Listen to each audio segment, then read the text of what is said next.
Over the course of regular business, your data center assets grow and change constantly, resulting in an IT environment that's complex and expansive. You need to be able to identify and draw insights from everything in your IT environment before undertaking a major cloud migration.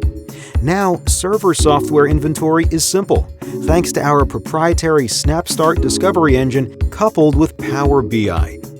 We use SnapStart to help us identify all of the software that's installed on the servers in a given environment. By running SnapStart, we can see counts of installed instances of a software package, which servers the software is installed on, server counts and attributes, and support software packages in the environment.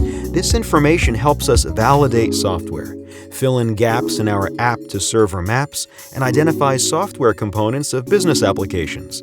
Now that you know a little about the server software inventory features and benefits, let's see it in action.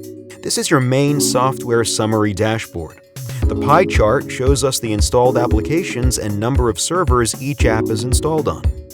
We use these filters to look more closely at a particular software package, vendor, or server environment. Once the right filters are applied, you have the option to export the data using this menu.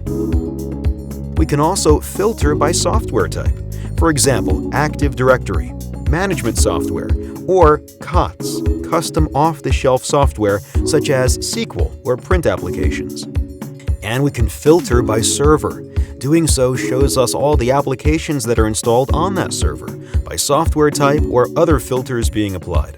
SnapStart also allows us to filter by multiple application groups, for example, all Adobe applications.